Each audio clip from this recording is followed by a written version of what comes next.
Hi, welcome to You Can Talk. I'm Ruth Finney, and this is a channel solely dedicated to helping you talk your way to healthier relationships. Whether you're married or dating, or if you're struggling to communicate with family or friends or people you work with, then this is the channel that will help you experience some real change. If you're willing to put some simple principles into practice, meet me here on Thursdays. Become a part of the Talk community by subscribing to You Can Talk and walk with me through the user's manual as we discover some revelations in communication that you can incorporate into your life so you can talk your way to healthier relationships. In the last episode, we talked about how to address some of the struggles we're facing with our families while quarantined. If you missed it, I'll put a link below for you to go back and see what the manufacturer had to say about that. Today, as many of us are preparing to emerge from our homes over the next few weeks, I want to talk about how we can prepare ourselves to face some of those difficult people we've been able to avoid all this time. Now, I'm a social butterfly, so unlike a lot of people, I love meeting new people. I love talking to people, finding out unique and amazing things about who they are, the life they've lived, things that they've experienced, their interesting and sometimes even crazy views on life.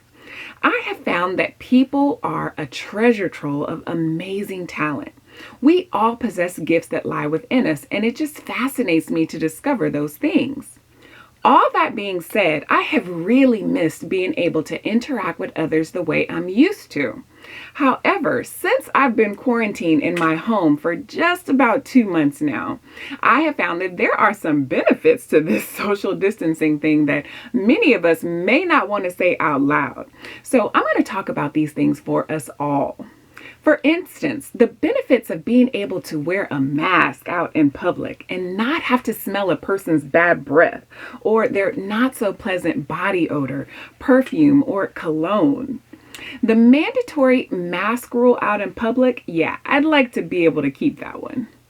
Then there are those strangers who, whether you're standing in line at the grocery store or you're stuck waiting at the DMV, someone is randomly talking to you about politics, whether it's how much they love Trump or absolutely hate Trump. Or because I live in Texas where football is bigger than life, they want to talk about how much they absolutely love or hate the Cowboys.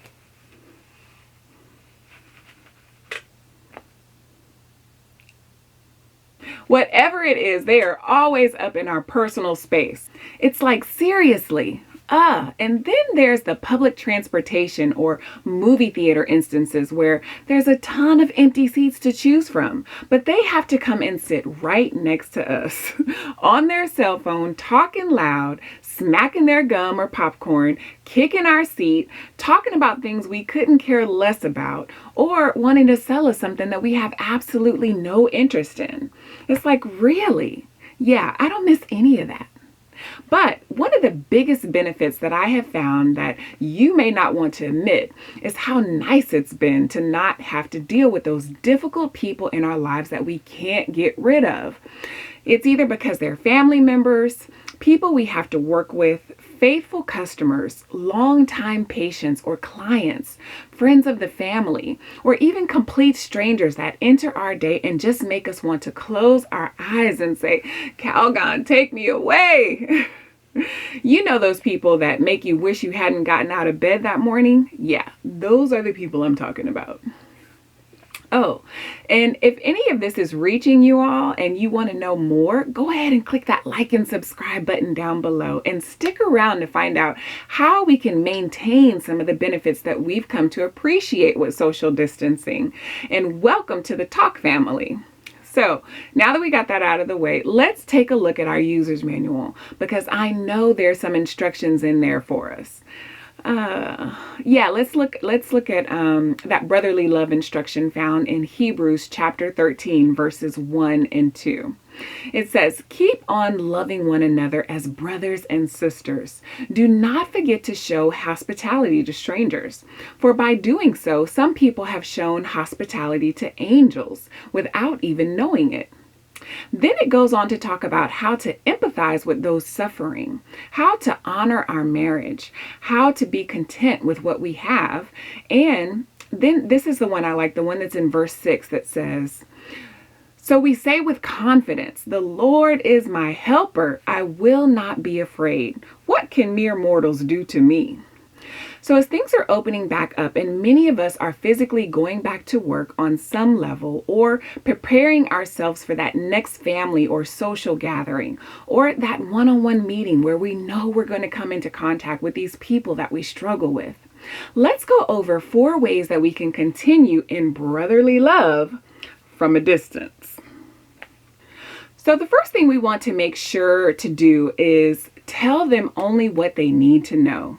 When we're dealing with difficult, complicated, or annoying people, conversations need to be kept surface level. When our patience is reached its max, we're flustered, irritated, at our wits' end, or already pissed off, it's easy to get caught up in putting out more information than what absolutely needs to be said. Typically, it's because we've stepped into defense mode, trying to explain ourselves or give more details about a situation because we're trying to get the person to see things our way. But what happens is that we get manipulated into saying things or doing things that we really don't need to say or things that we don't really want to do. This only makes the exchange more flammable. And when we walk away, we're filled with regret, wishing we had done or said things differently. So when we're in the presence of those we know could spark up a fire with us, we have to limit our words. Be direct in saying what you need to say, or tell them only what they need to know. Be firm in standing on your words, saying what we mean and meaning what we say without compromise. At the same time, we want to be respectful, not raise our voice, lower our tone, keep our words clean, and at the end of the conversation, when we've said what needs to be said, end it. The second thing we need to do is accept the things we cannot change. Remember that saying we used to hear, a zebra can't change its stripes? People are going to be who they are, and we need not allow ourselves to fall into the temptation of wasting precious time trying to change a person. Now, that's not to say that we can't be a strong influence or make a huge impact in their lives, but ultimately it's the person themselves and the manufacturer who has the real power to create change. When we know that people are going to be who they are, it actually makes it easier for us to prepare ourselves on how to interact with them. When you know a bull is going to buck, you learn not to stand behind them. Well, it's the same with people. When we know a person has the potential to start a fire with their mouths, we wear a wetsuit and walk in prepared. The third thing we need to do is make sure that when possible, we limit our exposure time. When we know we're going to have to deal with a difficult person, we can plan to keep our time with them as short as possible. If it's a planned meeting, let them know up front, I have 10, 20, or 30 minutes. And when it gets closer to that time, begin to wrap things up about 5 minutes out so everyone knows they need to finish up what needs to be said. If it's a family or social gathering where we know the person is going to be there, we can pop in, whether it's early, in the middle, or near the end of the event, stay for like 30 minutes to an hour, and then head out. Let everyone know you have to leave at a particular time and make your way to the door. The longer you stick around, the more time there is to have a potentially bad encounter. So show up, grab a bite if you need to, move around, speak to everyone, keep conversation surface level, and head out. This brings me to my last tip, which is know thyself. When we're dealing with difficult people in our lives, we have to make self-care a priority.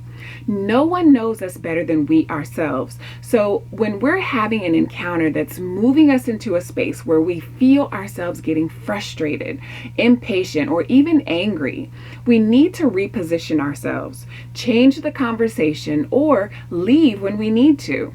When things are getting so intense that we know if anything comes out of our mouth right now, we might regret it, then it's time to make a move and say things like, this is probably a conversation I don't need to be a part of, so I'm going to go ahead and head out.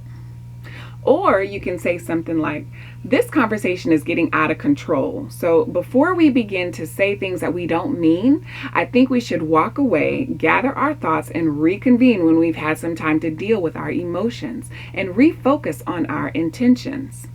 In our user's manual, Proverbs 29:11 says, a fool gives full vent to their rage, but the wise bring calm in the end.